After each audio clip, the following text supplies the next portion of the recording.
The Iowa caucuses are just 5 days away, and it is still anybody's race out there. Bernie Sanders and Joe Biden are the current frontrunners there, according to recent polls. Amy Klobuchar, Elizabeth Warren, and Pete Buttigieg are trailing closely behind. To find out what voters want from the Democratic candidates, Pod Save America co-host Jon Favreau went across the country looking for answers, holding a series of focus groups with voters that Democrats need to win over. They're highlighted in the second season of The Wilderness, his other podcast. And Favreau, who served as Barack Obama's head speechwriter from 2005 to 2013, is here at the table with us. Hey guys. Good morning, John. Hello, Good morning. How are you? I'm pretty good. So we heard from Mitch McConnell overnight into the evening that he doesn't think he has the votes currently to keep witnesses out of the impeachment trial. Right. But when you're out there talking to voters, does impeachment even come up? It did not.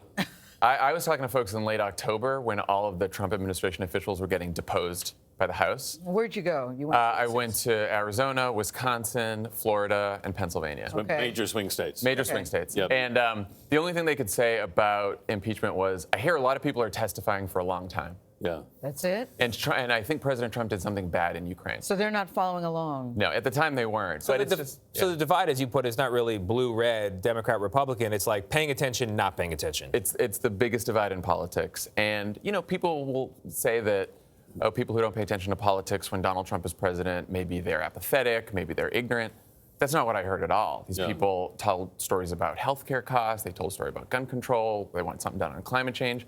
Their problem is when they turn on their televisions, they think that politics is all about people who are getting paid to yell at each other. Yeah.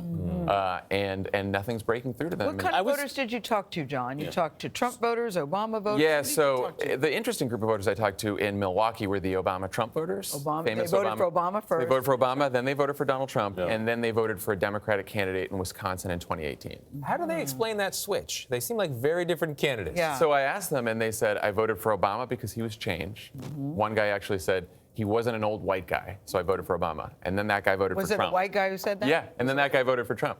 And then they voted for Tony Evers, who's the governor of Wisconsin right now, because he was a change from Scott Walker. So And they said- Obama was change, and Trump was Trump was change. change. So who's changed now? Probably Yeah. not Joe Biden, if by this perspective. You know, it's interesting. They keep wanting change because they feel that no one in government has actually done anything to tangibly improve their lives. Yes. And so they are, at least in Wisconsin, those voters are looking for someone who could be different. Yeah. Right. But I was surprised a lot of the voters you talked to really only knew a couple of candidates, right? They only knew Joe Biden and Bernie Sanders. A couple knew Elizabeth Warren.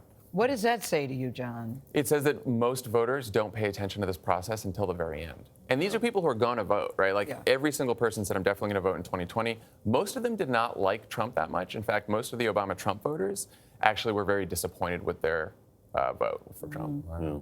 The three frontrunners in most polls are all white men. Yeah. And you've got women in 4 and 5, Warren and Klobuchar, who have very similar ideas to some of the people a little higher in the polls. What explains that gender divide out there? Is sexism playing a role still? I think sexism absolutely plays a role. When I ask people, you know, do you think it's harder for a woman to become president or a gay candidate or someone over 70 or a Democratic socialist? I asked all those questions. You know, personally, everyone said, no, I'd be fine with all of that. But when I asked, what about people you know? Right. Then they said, yeah, I think people would have trouble with, you know, a woman running or a Right. Democratic socialist. So you start hearing electability that way. In a new Quinnipiac poll, Mike Bloomberg cracked the top 5 for the first time. Yeah. About 8% nationally. Yeah, that's what a couple $1 billion will get you. Yeah. Well, I mean, look at Tom Steyer. He's not having the same luck. He spent quite a bit of money. Yeah. What do you think that says? I think it does have to do with all the money he's spending. I mean, Tom Steyer spent a lot of money too, but it all pales in comparison to Michael Bloomberg. And so I think running that many ads in that many places will get you a bounce. The question is, like, Mike Bloomberg, if he wants to be president, has to be a real candidate. You can't just run an entire campaign on television, I don't think. Was there anything that surprised you as you went around the country? What surprised me was how passionate people are about a whole bunch of issues. They're not apathetic. They're not apathetic, and and you know, everyone says healthcare is on the mind of voters, but you hear these people tell stories about avoiding an ambulance ride because they were afraid of a couple $1,000 bill and not taking their prescription drugs. And all they want is someone who would actually deliver on the promise to fix that. Yeah, but not too much, right? They want change, but not too fast. Yeah, I mean, I've seen people are not apathetic, but they're not passionate about candidates yet, from what in a broad sense. No, they're not. And what they want is that, you know, Trump has exhausted them. Yeah. They wish there was someone who just wouldn't like tweet and yell all the time. Yeah. And so they're looking for someone who can just calm things down. I heard that a lot on the trail, too. Jon Favreau, thanks very much.